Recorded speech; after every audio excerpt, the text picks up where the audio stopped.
I'm about to say a sentence I thought I would never be saying until like the year 2035 or something. The Houston Rockets are finally a good basketball team. They're far from perfect, and we'll get to that later, but I think we can all agree that they look like a totally different team than last season. So without further ado, let's get into why that is. Even though they have been winning a decent amount of games, there are certain stats that aren't too favorable to them at all. For one, they're near the bottom of the league in points per game. Their best scorer is Alperen Şengün, and while he is a really good player, maybe even all-star caliber, if he's your number one scoring option, your team will struggle to put up points. It's as simple as that, especially in the Western Conference. All of the best teams in the conference have a scorer who can put up 40 or even 50 when their team really needs it. The Timberwolves have Anthony Edwards, who's been amazing this season as their number one option. The Sacramento Kings are led by one of the most elite point guards in the NBA in De'Aaron Fox. The Suns are led by KD and Booker. The Lakers have LeBron and Anthony Davis. Nuggets have the Joker, and hopefully you get the picture. In a head-to-head matchup, if I had to choose between Şengün and any of the guys we just mentioned,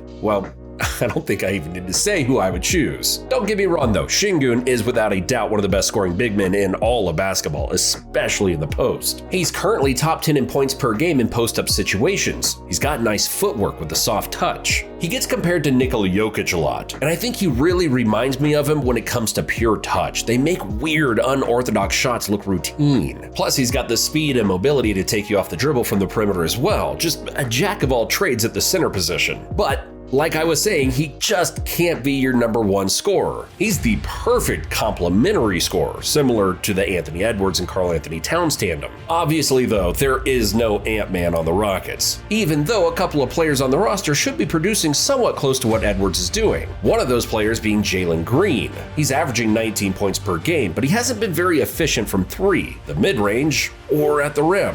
This is a big deal because he's supposed to be one of the biggest cornerstones for this franchise moving forward. In 2021, he signed a 4-year, $40 million contract. So next year, he's going to be eligible for contract extension that could pay him up to 25% of the team's salary cap. That means if these inconsistencies continue, the Rockets won't have any other choice but to let him test free agency. We still have to remember this though. The kid is still only freaking 21 years old and will be turning 22 this February. He's got more than enough time to turn things around. However, with the Rockets finally heading into the right direction as an organization, that time isn't as long as it might have seemed before, especially since he still isn't a good playmaker. He turns the ball over way too much, and he isn't really a good defensive player either. When your only major skill, which is scoring, isn't working out for you, you become expendable. So it'll be really interesting to see how he develops throughout the course of this season. Luckily, Ime Udoka has been guiding him in the right direction, and it seems like they've got a pretty good relationship. Green said this about what he and Udoka discussed during a post-game meeting. "I just have to be patient. Sometimes I'll be out there playing too fast and passing up a lot of shots." He was basically telling me I need to be more aggressive and at the same time, be patient. Honestly, that's great advice for Green. It's easy for someone with his athleticism and physical gifts to only rely on that and step onto the court and just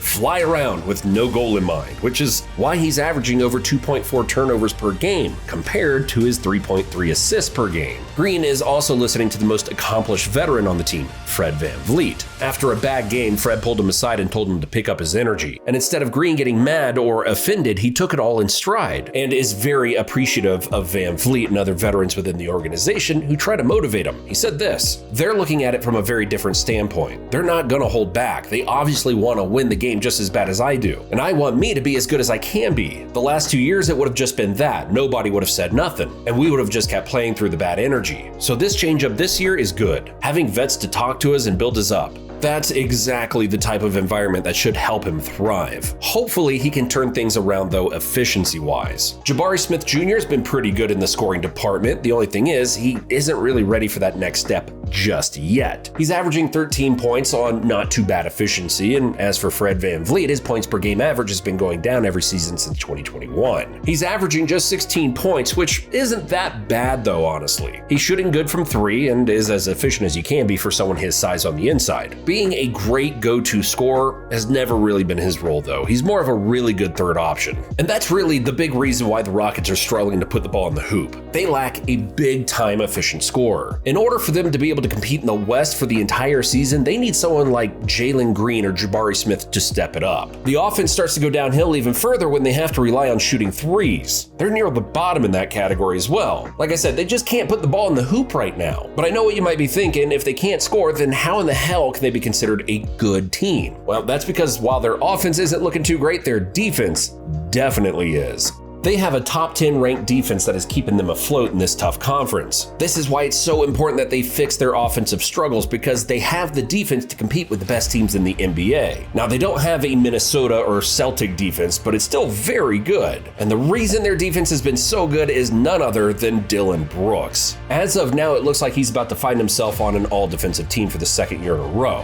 For the first time since PJ Tucker was in Houston, the Rockets finally have a legit top-level defensive stopper who can provide some resistance against NBA superstars. I don't think people really understand the value of having a defensive stopper like Brooks. He's someone who not only makes it tough for opposing teams to get off efficient shots, but Brooks' overall presence and mentality can rub off on his teammates. He's the unquestioned leader of this defense, and when watching games live, you can see him always communicating and pointing to direct his squad on this end. In the month of December so far, teams are only shooting 44% from the field against them as a unit, which ranked them 4th in the entire NBA behind teams like the Celtics and Timberwolves. And Brooks is responsible for a lot of that. Just look at how tough he makes it for elite players to get off quality shots. Yeah, the man is committed to playing defense. So is Jabari Smith Jr., and he's quickly becoming one of the more underrated defensive players in the league. He isn't a high steals or blocks guy. He's the type of defender you have to actually watch his games to see his value. At 6'10", he's extremely switchable and can guard 3 positions at a pretty good level. He's really mobile and can stay in front of just about any forward in the league. Another thing I like about his defense is how disciplined he is for a young player. He's always playing defense with those hands up when defending drives or contesting shots. When both Brooks and Jabari are on the floor together, it won't be a walk in the park for opposing teams to get buckets. Jayshawn Tate and Terry Eason also make the defense even scrappier. Tate is the ultimate hustle guy who's always going to contest everything, get into your space, go for every defensive rebound, dive on the floor, you name it,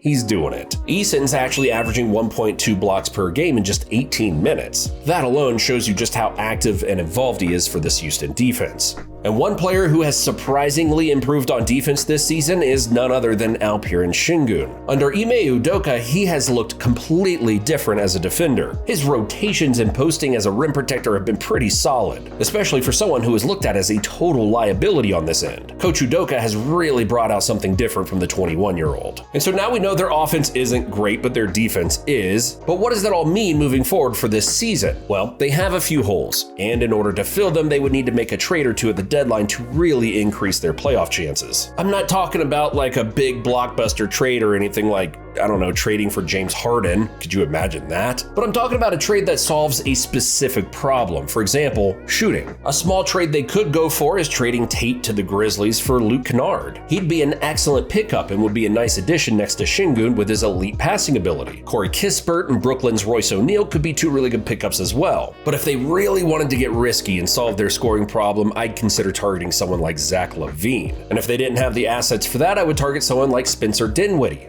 Tim Hardaway Jr., or even Bones Highland. None of them are great defenders, but as we covered, defense isn't really a need right now. But what do you think? Are the Houston Rockets playoff contenders this year? Or is this merely a flash in the pan? Let us know in the comments down below. Thanks for watching, and I'll see you in the next one.